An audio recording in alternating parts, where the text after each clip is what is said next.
Setelah selesai berdoa, kami sedikit berdiskusi dan saya mengingat pelajaran survival yang saya pelajari bahwa jika tersesat di gunung, cari tempat yang paling tinggi di antara tempat tersebut. Jika ingin menemukan pemukiman, ikuti aliran sungai karena tidak ada sungai di sekitaran tempat tersebut. Saya pun menyarankan untuk melanjutkan naik, mengingat waktu sudah terlalu larut. Takutnya jika memilih untuk turun, kami semua malah semakin tersesat. Mengingat hutan ini sangat rapat dan gelap, lampu senter kami yang kami gunakan pun dayanya sudah mulai melemah. Kami pun mulai berdiri dan kembali berjalan, berharap jalan yang kami tempuh berhenti berputar dan tertuju ke arah puncak atau setidaknya sampai pada pos 4. Kami terus berjalan sambil berdoa dalam hati. Tak disangka setelah kami berdoa sekitar 15 menit berjalan, kami menemukan pos 4 yang dari tadi menjadi target tempat istirahat terakhir kami sebelum beranjak ke puncak. Kami cukup lega karena itu memang pos 4 sungguhan, mengingat akan penuturan Adul, Irgi, dan Aman bahwa ada plat besi bertulisan pos 4 yang terpasang pada pohon besar. Kami pun duduk di sana, membuat api unggun dan menaruh tas carrier yang berjam-jam melekat di punggung kami. Irgi, Kipot, dan Aman duduk membelakangi pohon yang terpasang plat pos 4. Dan Adul, Agan, saya duduk berhadapan dengan mereka. Kami terpisahkan oleh api unggun yang berada di tengah. Karena sudah tersesat berjam-jam, kami pun berencana bermalam di pos 4. Karena waktu sudah menunjukkan pukul 1 malam, yang dimana melenceng 3 jam dari perkiraan estimasi waktu pendakian normal. Dan kami semua sudah sangat lelah, ditambah lagi Irgi bilang dia sudah sangat mengantuk dan tidak sanggup lagi melanjutkan perjalanan.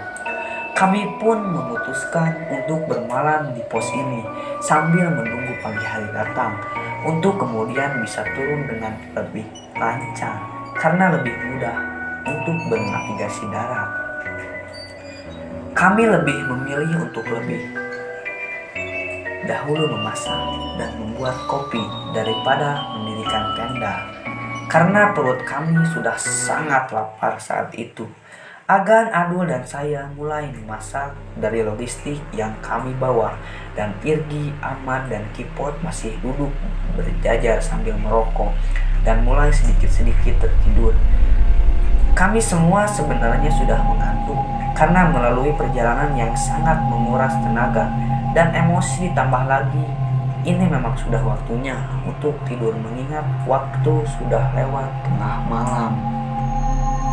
Kami mulai bisa ngobrol dan sedikit bercanda-canda karena diawali dengan Irgi yang tertidur sembari duduk dengan kepala yang tertunduk dan rokok yang masih ada di bibirnya dalam keadaan menyala. Melihat itu, kami serentak tertawa dan suasana yang tegang mulai sedikit mencair. Kami mulai menyantap makanan dengan formasi melingkar. Namun di balik suasana yang mencair, saya tetap merasa tidak enak berada di tengah-tengah kegelapan hutan di pos 4 itu. Saya merasa seperti sedang diawasi dari segala penjuru. Sebenarnya, saya sangat tidak nyaman jika harus bermalam di pos 4. Namun, mengingat Irgi sudah sampai ketiduran ketika merokok tadi, dan melihat kondisi teman-teman yang lain pun sudah sangat kelelahan, saya mencoba untuk tetap tenang. Makanan telah habis disantap. Saya dan Adul terus menambahkan kayu untuk api unggun yang kami buat agar apinya tetap menyala. Irgi sekarang sudah tertidur cukup lelap di posisi duduknya. Agan dan Kipot masih sedikit mengobrol sembari minum kopi hangat. Sedangkan Ahmad sedari tadi hanya tertunduk dan tetap tertunduk walaupun diajak bicara. Namun matanya masih terbuka, yang berarti dia tidak tidur. Ahmad terlihat seperti tidak ingin membicarakan apapun setelah peristiwa mencekam tadi. Tiba-tiba Kipot bilang di tengah-tengah keheningan, "Arah jam 12 bro." Kami yang belum mengerti apa yang dia bicarakan pun bertanya, "Apa sih lu Pot?" Kipot kembali bilang, "Itu lihat di arah jam 12," sambil mengarahkan nyala senter ke arah yang dia maksud. Kami sontak menoleh ke cahaya yang dia arahkan dengan lampu senternya.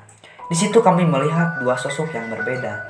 Agan dan saya melihat sosok kakek-kakek tua yang berdiri melihat ke arah kami. Sedangkan Kipot dan Adul melihat sosok perempuan berbaju putih yang melayang di sebelah pohon besar, lalu samar dan menghilang.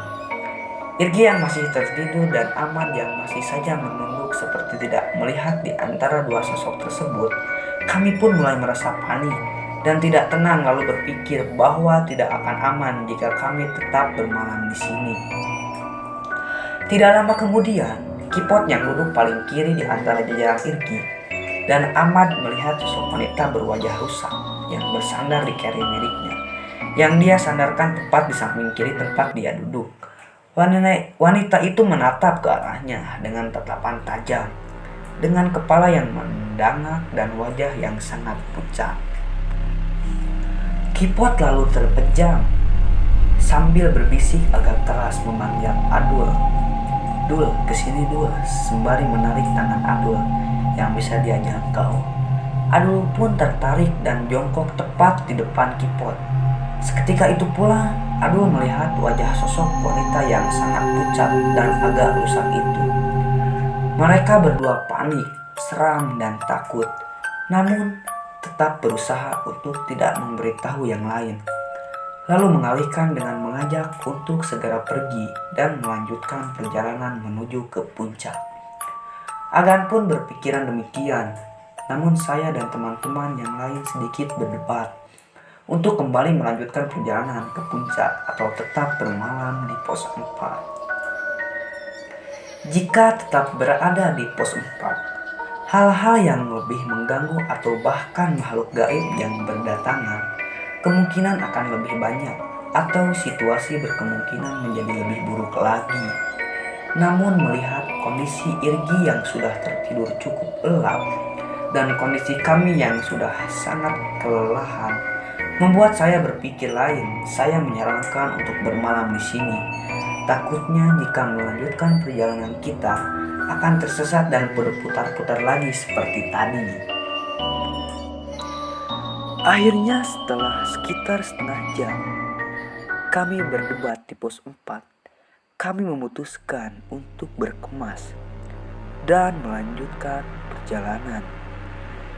Saat membangunkan Irgi, berharap karena sudah tidur, walaupun sebentar dia sudah sanggup untuk melanjutkan perjalanan.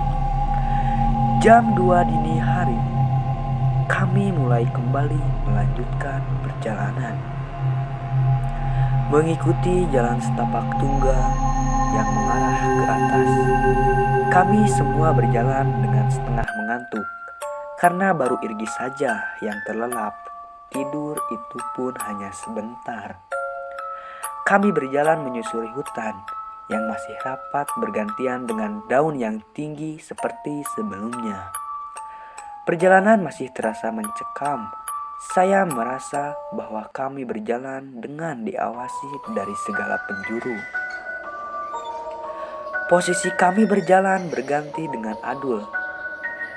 Adul yang ada di depan, disusul Kipot dan Ahmad, lalu Agan, Irgi dan saya ada di paling belakang.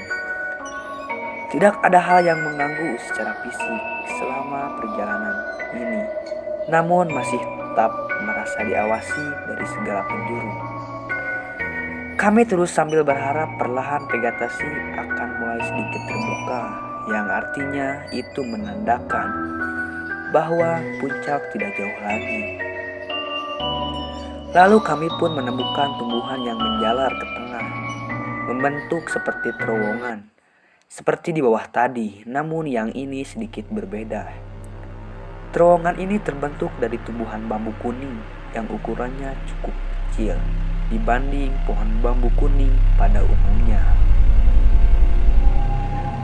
Kita pun melewati terowongan tersebut dengan posisi berjalan tertunduk, dan ketika kami semua telah melewati terowongan itu, baru beberapa langkah terdengar suara ah ah ah, disusul dengan satu lampu flash dari handphone keypad yang sedang saya pegang tiba-tiba mati karena kehabisan daya baterai. Itu suara perempuan. Suaranya cukup melengking dan terdengar cukup jelas. Entah dari mana sumber suaranya, namun terdengar tidak terlalu jauh dari tempat kami berdiri. Langkah kami pun terhenti dengan saling menatap satu sama lain. Kipot dengan wajah yang tegang lalu bilang, "Dengar gak?" Kami semua langsung mengangguk, menjawab dengan suara pelan dan muka yang tegang, "Iya." Suara masih terdengar ketika kami berhenti. Kami berpikir apakah mungkin itu suara pendaki lain yang sedang menuju ke puncak, atau seorang perempuan yang tersesat.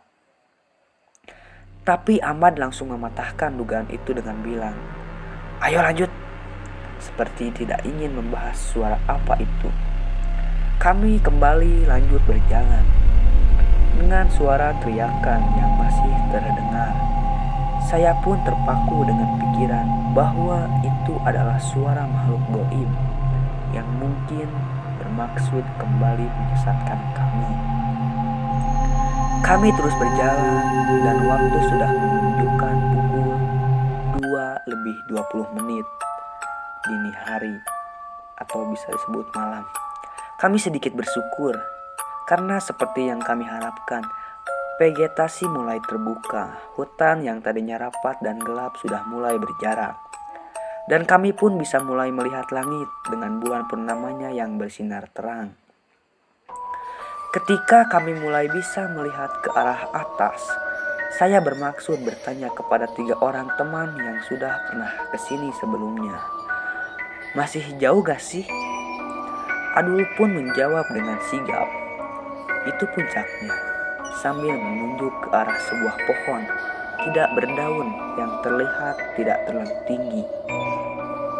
Rupanya pohon itu adalah ciri khas puncak Gunung Malabar. Kami jadi cukup bersemangat mendengar Adul berkata demikian. Kami berusaha mempercepat langkah dengan harapan segera sampai ke puncak. Namun ternyata ada hambatan lain. Jalan setapak tunggal yang sedari tadi kita pijaki berujung pada jalan buntu yang terhalang sebuah batu besar dan tumbuhan yang sudah lebat menjalar. Agan pun bertanya kepada 3 orang yang pernah mendaki ke gunung ini sebelumnya, "Jalannya buntu, gimana nih?" Dengan nada agak jengkel, Kipot dan Ahmad pun berbalik arah, mencari barangkali ada cabang jalan di sekitar situ yang tadi terlewat. Padahal puncak sudah terlihat di depan mata, namun hal yang tidak duga-duga begini lagi terjadi. Kami berpencar tidak terlalu jauh untuk mencari jalan yang bisa dilewati untuk sampai ke puncak.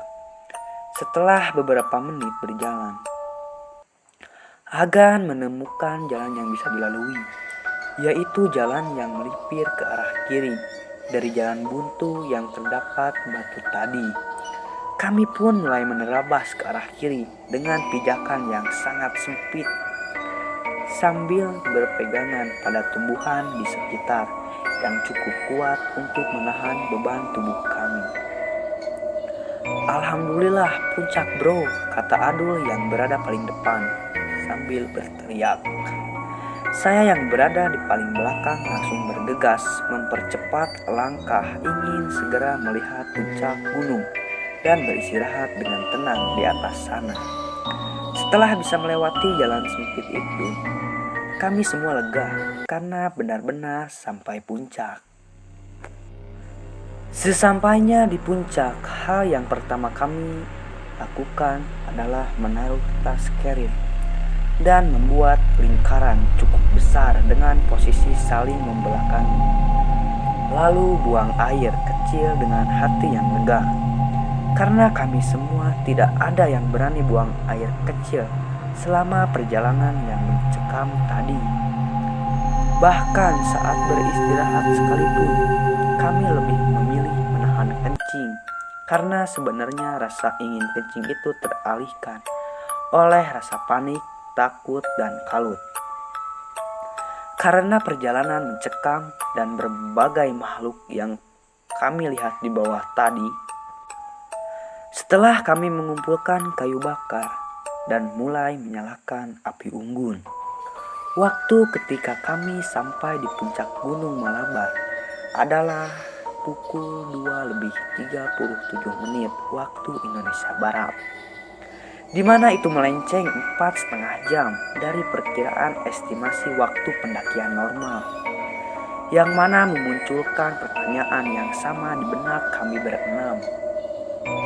Kemana kami tersesat tadi sampai 4 jam lamanya? Di puncak gunung kami merasakan lebih baik. Tidak ada lagi bunyi besi yang suaranya mengganggu.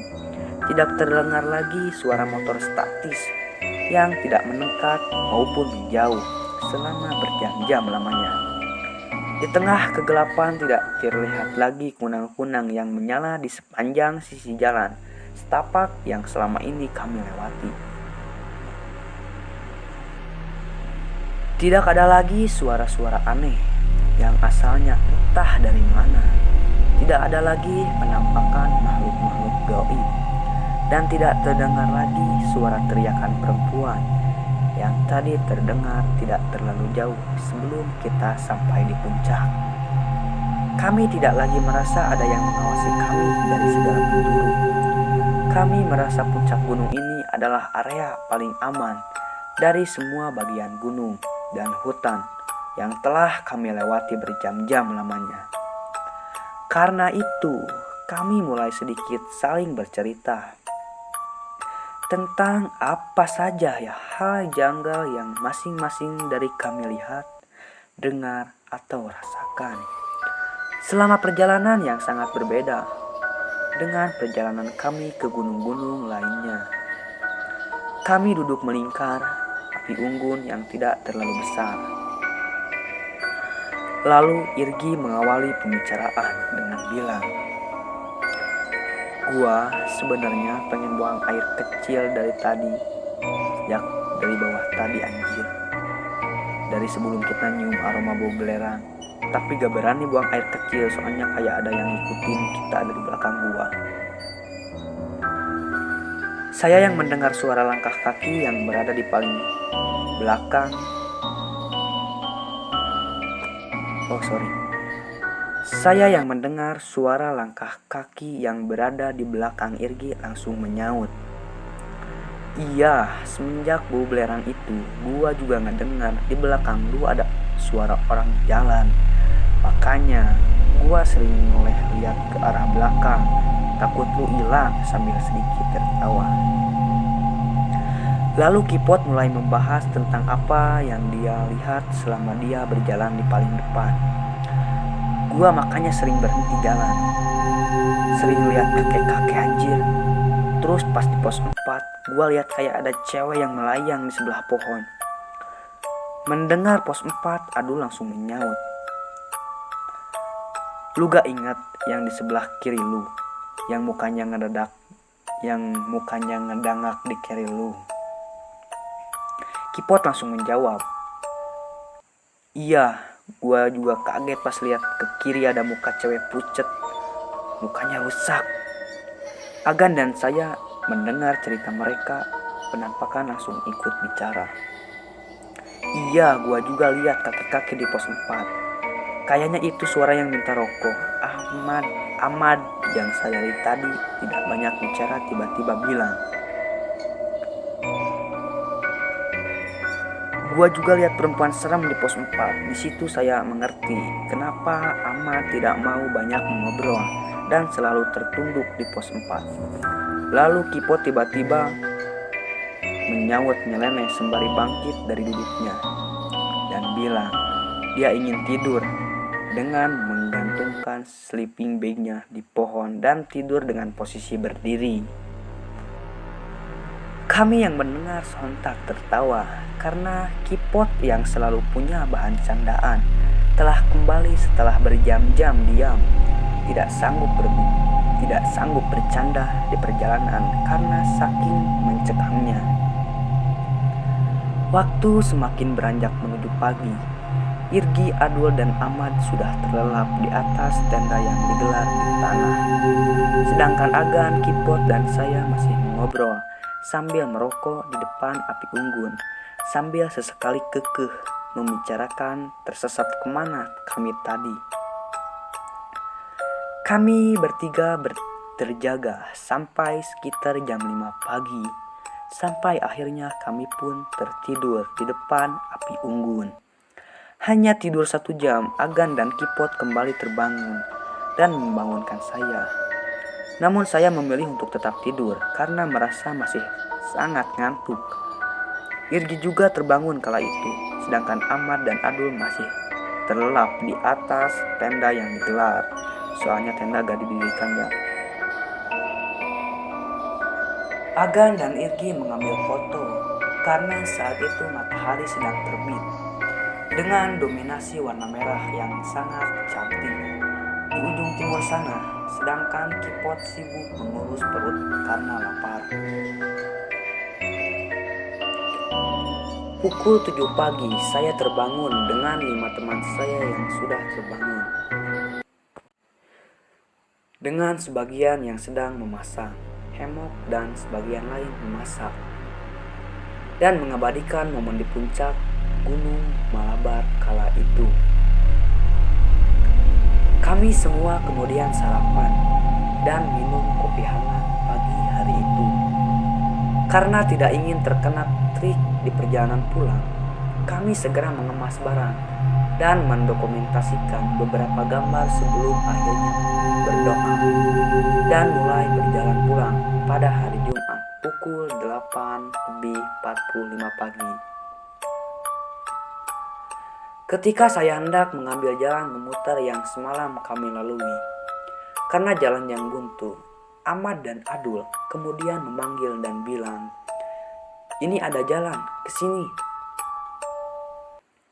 Seraya saya yang memutar balik dan menuju ke teman-teman yang lain. Kami lalu memilih jalan yang bukan kami lewati semalam. Namun ketika sampai tepat di jalan buntu semalam, kami semua kaget. Karena jalan yang semalam kami lihat buntu dan terdapat batu besar adalah jalan setapak yang biasa dilalui untuk sampai ke puncak. Dan jalan itu lenggang, terbuka lebar dan tidak ada apapun yang menutupi. Kami cukup kaget karena semalam yang kami lihat dengan jelas adalah jalan buntu yang tertutup oleh batu besar dan tumbuhan lebat yang menjalar. Ditambah lagi jalan ke kiri yang kami lalui semalam adalah jurang yang sangat dalam. Tidak terlihat ada yang bisa dipijak. Namun kami melewati jalan itu dengan lancar semalam untuk dapat sampai ke puncak. Kami melanjutkan perjalanan dengan masih terheran-heran karena pagi hari dan suasana tengah hutan cukup terang. Tidak terlalu jauh berjalan kami dapat melihat hutan yang tampak dan hampir pada setiap batang pohon berlumut segar yang dalam perjalanan semalam kami tidak dapat melihatnya. Ini membuktikan bahwa kadar oksigen di hutan ini masih sangat melimpah dan segar. Tidak ingin melewatkan pemandangan yang langka dan indah ini, kami mulai mendokumentasikan gambar di sana. Beberapa menit kami berfoto sambil merokok. Karena meskipun matahari sudah cukup terik, namun hutan yang rapat membuat suhu di sana tetap dingin.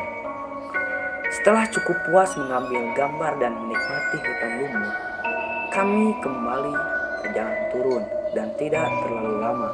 Kami berjalan sudah kembali tiba di pos 4. Kami memutuskan untuk sejenak singgah di pos 4 sembari memakan cemilan sisa logistik yang ada dan menyalakan api unggun, mengingat suhu masih dingin karena hutan yang rapat sulit tertembus sinar matahari. Waktu pada jam tangan saya menunjukkan pukul 9 tepat kala itu.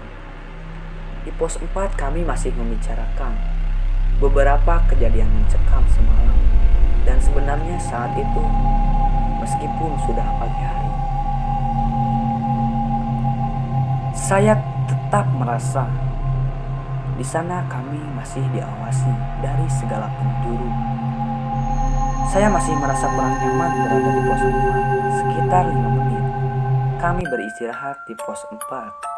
Kami kembali melanjutkan perjalanan turun dengan langkah yang tidak terlampau cepat karena kontur tanah tidak terlalu menurun, bahkan bisa dibilang datar.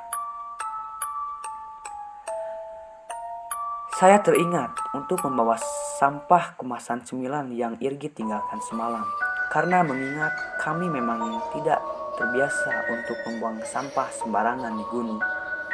Namun setelah 15 menit berjalan, kami sudah tiba di batu tempat vegetasi terbuka, di mana kami mencium aroma seperti bau belerang semalam. Kami berenam kaget dan bingung, mengingat perjalanan semalam dari batu ini menuju ke pos 4 memakan waktu berjam-jam, 3-4 jam. Semalam, namun pagi ini dari pos 4 kami bisa sampai ke batu ini hanya dalam waktu 15 menit. Jika alasannya karena jalan menurun lebih cepat dari naik, saya rasa tidak mungkin secepat itu, mengingat jalan dari pos 4 sampai ke batu ini tidak terlalu menurun, bahkan bisa dibilang datar, seperti yang telah saya katakan sebelumnya. Ditambah lagi kami tidak menemukan beberapa tempat seperti tumbuhan yang membentuk terowongan yang kami sering lewati semalam. Kami juga tidak menemukan tempat berbatu, tempat Irgi meninggalkan kemasan bekas cemilan yang awalnya kami kira saat malam itu adalah pos 4. Kami saling tatap karena berasumsi bahwa perjalanan semalam memang sangat aneh. Namun tiba-tiba Kipot kembali berjalan sambil bilang, "Berarti semalam kita tour and travel gratis, bro." Kami pun jadi tertawa mendengarnya. Sambil mengikuti Kipot melanjutkan berjalan turun. Perjalanan turun tidak seperti perjalanan menuju puncak dan malam hari sebelumnya. Kami sangat bersyukur tidak ada hambatan apapun. Kami mulai berjalan dengan cukup cepat seiring jalan yang semakin menurun dibandingkan di sekitar pos 4 tadi. Kami sudah sampai di perkebunan sekitar jam 10 pagi dan bertemu dengan beberapa orang yang hendak berkebun dan saling sapa. "Habis dari mana, Dek?" Seorang ibu-ibu paruh baya bertanya kepada kami saat kami melewati sebuah bangunan kayu seperti saung di tengah-tengah kebun. Terdapat beberapa orang di sana. Agan pun menjawab, "Dari Gunung Malabar, Bu." Ibu-ibu tersebut menjawab seperti bapak di masjid kemarin. "Haduh, berani banget ke Malabar." Namun kami hanya menyaut dengan, "Permisi Pak, Bu," seraya terus berjalan. Sekitar 15 menit dari situ kami berjalan. Kami pun tiba di pemukiman bernama Kampung Cidulang, tempat kami menitipkan kendaraan semalam. Namun sebelum ke tempat menitipkan motor, kami terlebih dahulu singgah di sebuah warung yang terletak tidak terlalu jauh dari tempat penitipan motor. Kami membeli beberapa gorengan, kopi, juga rokok. Karena logistik kami sudah habis sejak dari pos 4 saat perjalanan turun tadi. Bapak pemilik warung pun menanyakan pertanyaan yang sama yang ditanyakan oleh bapak-bapak di masjid kemarin dan ibu-ibu di kebun tadi. Pada dari mana nih? Sambil memberi makan anjing peliharaannya. Saya pun menjawab, Ini habis dari puncak Gunung Malabar, Pak. Dia menyaut, Oh, dari puncak besar ya. Saya pun menjawab, Iya, Pak. Agan tanpa ditanya lalu tiba-tiba bilang, Ini tuh semalam tersesat, Pak. Bapak itu menyodorkan beberapa gelas kopi yang kami pesan seraya bilang, Malabar tuh masih angker. Warga di sini percaya bahwa di Gunung Malabar itu ada kerajaan. Lalu setelah itu bapak-bapak tersebut juga bercerita bahwa tidak lama ini ada 2 kejadian gantung diri di kaki Gunung Malabar ini. Kami hanya mendengarkan cerita si bapak, cukup kaget dan agak ngeri jika mengingat-ingat perjalanan kami semalam tanpa menjawab apapun. Lalu Irgi sudah selesai menghabiskan 1 batang rokok, tiba-tiba bilang, Ayo pulang, takut gak keburu sholat Jumat.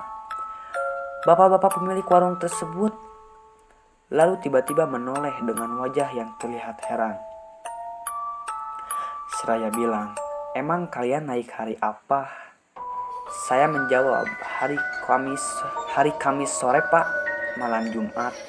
Si bapak lalu bertanya, Kemarin, kok mau Jumatan? Kan ini hari Minggu. 3 hari 3 malam kan kalian di atas. Mendengar si bapak bicara demikian, kami berenam langsung bengong dan kaget. Karena kami merasakan bahwa hanya 1 malam melakukan perjalanan ke Gunung Malabar. Lalu saya bilang, si bapak mah suka bercanda, sambil sedikit tersenyum dan berharap si bapak memang sedang bercanda. Lalu Adul menyarankan untuk membuka handphone masing-masing. Siapa tahu masih ada yang baterainya tersisa dan bisa masih menyala. Mengingat handphone milik kami digunakan untuk menerangi jalan berjam-jam semalam, dan kami lebih sering menggunakan kamera digital untuk mengambil gambar. Ketika kami semua mengecek handphone milik masing-masing, ternyata dari semua handphone, hanya handphone milik saya yang masih menyala. Karena tidak digunakan, mengingat saya menggunakan handphone keypad, karena bertukar keypad yang menggunakan handphone milik saya. Lalu ketika handphone saya dinyalakan, ternyata si bapak yang berkata bahwa hari itu adalah sudah hari Minggu, benar. Melihat di handphone saya sudah menunjukkan bahwa hari itu adalah hari Minggu, tanggal 23 Juni 2019. Kami pun menjelaskan kepada bapak tersebut bahwa kami merasa melakukan perjalanan pendakian hanya 1 malam dan langsung turun pada keesokan harinya,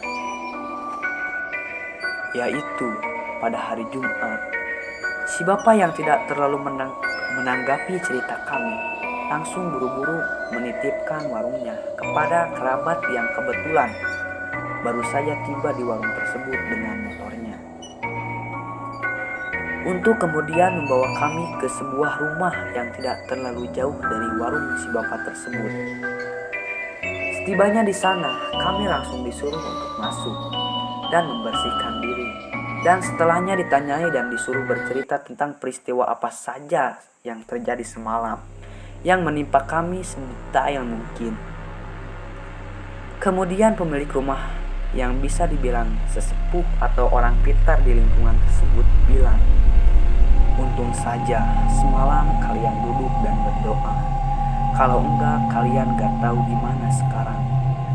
Saya pun berkata dalam hati, Jadi ini jawaban dari pertanyaan kamu. Kemana saja kami semalam sampai tersasar 4 jam lamanya berputar-putar di tengah hutan. Lalu ketika turun dan sampai di bawah, kami tidak sadar bahwa hari itu sudah hari Minggu.